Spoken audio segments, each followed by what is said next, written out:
ಆತ್ಮೀಯ ಬಂಧುಗಳೇ, ಶ್ರೀಮದ್ ಭಾಗವತಂ ಸ್ಕಂದ 3 ಭಾಗ 2 ಅಧ್ಯಾಯ 24 ಕರ್ದಮ ಮುನಿಗಳ ವೈರಾಗ್ಯ.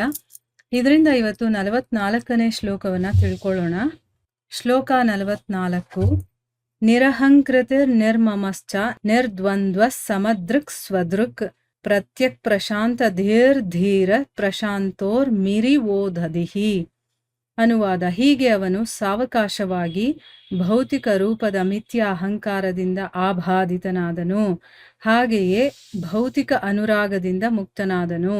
ನಿಶ್ಚಲನಾಗಿ ಎಲ್ಲರಲ್ಲಿ ಸಮಾನತೆಯುಳ್ಳವನಾಗಿ ದ್ವಂದ್ವವಿಲ್ಲದವನಾಗಿ ಅವನು ನಿಜವಾಗಿ ಆತ್ಮದರ್ಶಿಯೂ ಆದನು. ಅವನ ಮನಸ್ಸು ಅಂತರ್ಮುಖವಾಯಿತು, ಅಲೆಗಳಿಂದ ಕ್ಷೋಭೆಗೊಳ್ಳದ ಸಮುದ್ರದಂತೆ ಪ್ರಶಾಂತವಾಯಿತು. ಇದು ಶ್ಲೋಕ ಮತ್ತೆ ಅದರ ಅನುವಾದ. ಈಗ ಭಾವಾರ್ಥದ ಮೂಲಕ ನಾವು ಇದರ ಅರ್ಥವನ್ನ ತಿಳ್ಕೊಳ್ಳೋದಕ್ಕೆ ಪ್ರಯತ್ನ ಮಾಡೋಣ. ಹೋದ ಭಾಗದಲ್ಲಿ ನಾವೇನ್ ತಿಳ್ಕೊಂಡಿದ್ವಿ? ಕರ್ದಮ ಮುನಿಗಳು ಕಾರ್ಯಕಾರಣಾತೀತವಾದ ಭೌತಿಕ ಪ್ರಕೃತಿಯ ಗುಣಗಳನ್ನ ವ್ಯಕ್ತಪಡಿಸುವಂತಹ ಆ 3 ಗುಣಗಳಿಗೆ ಅತೀತವಾದಂತಹ ಮತ್ತೆ ಅಚಲವಾದ ಭಕ್ತಿ ಸೇವೆಯ ಮೂಲಕ ಮಾತ್ರ ಗೋಚರಿಸುವಂತಹ ಆ ಭಗವಂತನ ಮೇಲೆ ತನ್ನ ಮನಸ್ಸನ್ನ ನೆಲೆಗೊಳಿಸ್ತಾನೆ ಅಂತನ್ಬಿಟ್ಟು ತಿಳ್ಕೊಂಡ್ವಿ. ಈಗ ಈ ಶ್ಲೋಕದಲ್ಲಿ ಏನ್ ಹೇಳ್ತಾ ಇದ್ದಾರೆ ಅಂತಂದ್ರೆ, ಹೀಗೆ ಆ ಕರ್ದಮ ಮುನಿಗಳು ಸಾವಕಾಶವಾಗಿ ಭೌತಿಕ ರೂಪದ ಮಿಥ್ಯಾ ಅಹಂಕಾರದಿಂದ, ಅಂದ್ರೆ ಈ ಒಂದು ಜಗತ್ತಲ್ಲಿ ನಾವ್ ಇರ್ಬೇಕಾದ್ರೆ ನಮ್ಗೊಂದು ಮಿಥ್ಯಾ ಅಹಂಕಾರ ಇದೆ, ನಾನು ನಂದು ಅಂತೆಲ್ಲ. ಇದೇನಾದ್ರೂ ನಾನಾ ಅಥವಾ ಇದೇನಾದ್ರೂ ನಂದ?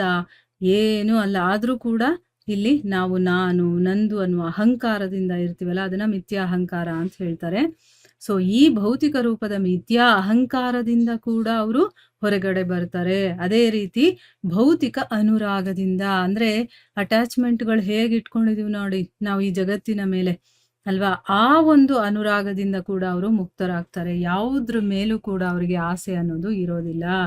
ನಿಶ್ಚಲನಾಗಿ ಎಲ್ಲರಲ್ಲೂ ಕೂಡ ಸಮಾನತೆಯುಳ್ಳವರಾಗಿ, ಅಂದ್ರೆ ಯಾರನ್ನ ನೋಡಿದ್ರು ಭೇದ ಭಾವ ಇಲ್ಲ. ಈಗ ನಮ್ಗೇನು ಅಂತಂದ್ರೆ, ನಮ್ಗಿಷ್ಟ ಆದವ್ರು ಇದ್ದಾರೆ, ಇಷ್ಟ ಆಗದೆ ಇರೋರು ಇದ್ದಾರೆ, ಶತ್ರುಗಳಿದ್ದಾರೆ, ಮಿತ್ರರಿದ್ದಾರೆ, ಇವರು ನನ್ನವರು, ಇವರು ಬೇರೆಯವರು, ಈ ರೀತಿ ಎಲ್ಲ ನಾವು ಡಿಫ್ರೆನ್ಸ್ ಅನ್ನ ನೋಡ್ತೀವಲ್ವಾ. ಆದ್ರೆ ಅವ್ರು ಹಾಗಲ್ಲ, ಎಲ್ಲರಲ್ಲೂ ಕೂಡ ಸಮಾನತೆಯುಳ್ಳವರಾಗಿ. ಯಾಕಂದ್ರೆ ಎಲ್ಲರೂ ಭಗವಂತನೇ ಅನ್ನೋದು ಅವ್ರಿಗೆ ಗೊತ್ತಾಗಿರತ್ತೆ, ಅವನದೇ ಒಂದು ಅಂಶ ಎಲ್ಲರೂ ಇಲ್ಲಿರೋದು ಅನ್ನೋದು ಗೊತ್ತಾಗಿರತ್ತೆ. ಅದಕ್ಕೋಸ್ಕರ ಅವರು ಎಲ್ಲರಲ್ಲೂ ಸಮಾನತೆಯನ್ನ ಇಟ್ಕೊಂಡಿರ್ತಾರೆ.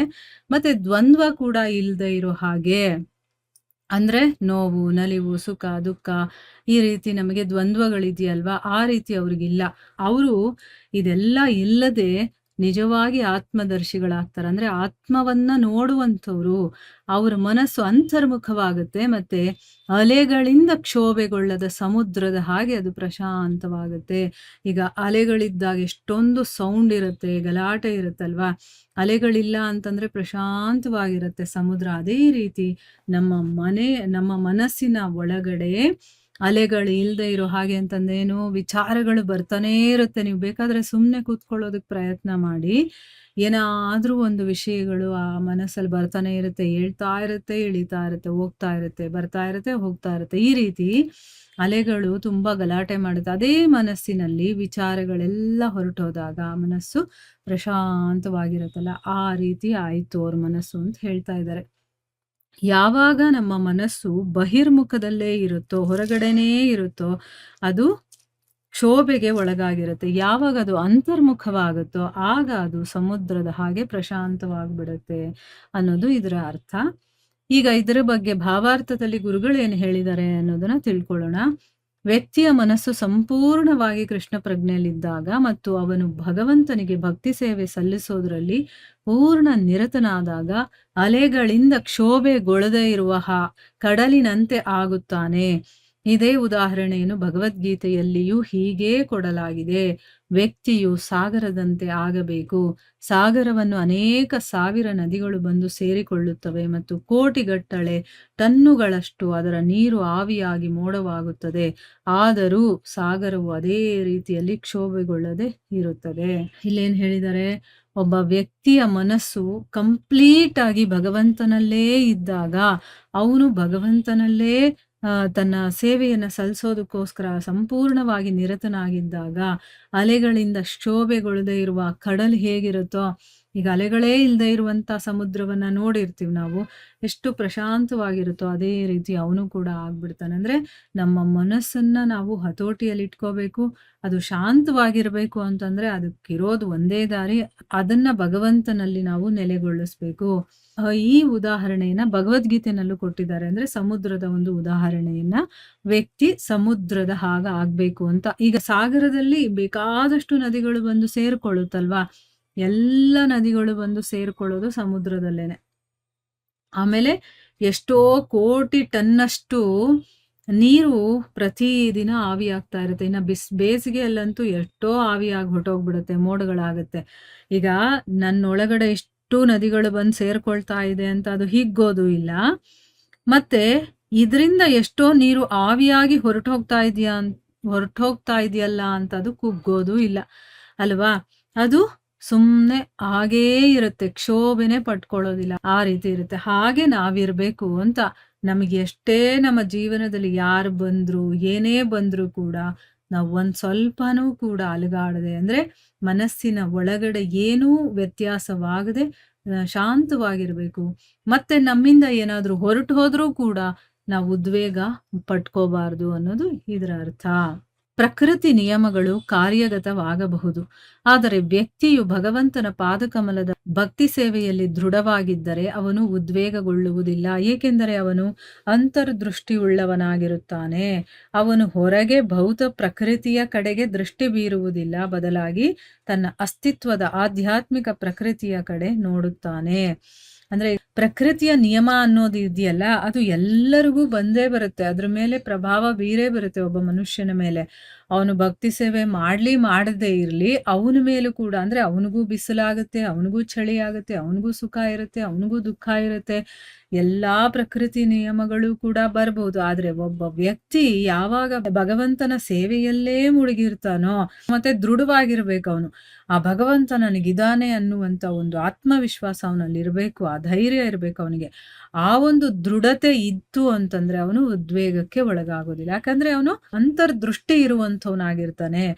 ಅವನು ಹೊರಗಡೆ ಭೌತಿಕ ಪ್ರಕೃತಿಯ ಕಡೆಗೆ ಅವನು ಕಣ್ಣು ಕೂಡ ಹಾಯಿಸೋದಿಲ್ಲ. ಅವನು ಯಾವಾಗ್ಲೂ ಒಳಗಣ್ಣ, ಅಂದ್ರೆ ಅವನ ನೋಟ ಒಳಗಡೆ ಇರುತ್ತೆ. ಅಂದ್ರೆ ಅವನು ಭೌತಿಕ ಪ್ರಕೃತಿಯ ಕಡೆ ನೋಡದೆ ಆಧ್ಯಾತ್ಮಿಕ ಪ್ರಕೃತಿಯ ಕಡೆ ನೋಡೋದಕ್ಕೆ ಪ್ರಾರಂಭ ಮಾಡಿರ್ತಾನೆ. ಅದಕ್ಕೆ ಅವನಿಗೆ ಹೊರಗಡೆ ಆಗೋದ್ರ ಬಗ್ಗೆ ಅವನಿಗೆ ಯಾವ ಉದ್ವೇಗಗಳು ಇರೋದಿಲ್ಲ.